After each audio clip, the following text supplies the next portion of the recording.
যে 4টি পরিবর্তন আপনাকে আরো স্মার্ট করে তুলবে। সম্পর্কে সীমা রাখতে হবে।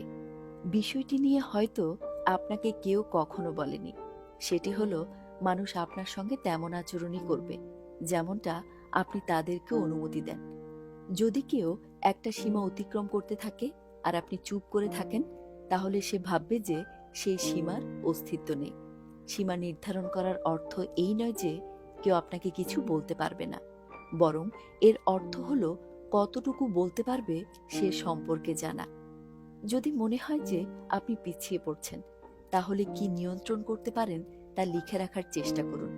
যদি কোনো কাজের সময়সীমা নিয়ে চাপ অনুভব করেন, তাহলে সেটিকে ছোট ছোট পরিচালনাযোগ্য ধাপে ভাগ করে নিন। আবেগ থেকে সিদ্ধান্ত নেওয়ার আগে 24 ঘন্টা অপেক্ষা করুন। রাগান্বিত, আহত বা অতিরিক্ত উত্তেজিত হলে বিরতি নিন। নিজেকে 24 ঘন্টা সময় দিন। কাউকে হয়তো রাগের টেক্সটটা লিখে ফেলেছেন, কিন্তু সেটা পাঠাবেন না, বরং সেই ঝুঁকিপূর্ণ সময়টায় সবকিছু বাদ দিয়ে ঘুমিয়ে যাওয়ার চেষ্টা করুন। 24 ঘন্টা পার হলে দেখবেন অনেক কিছুই আর আগের মতো কঠিন মনে হচ্ছে না। বিছানায় অ্যালার্ম বাজানো খুব সহজ।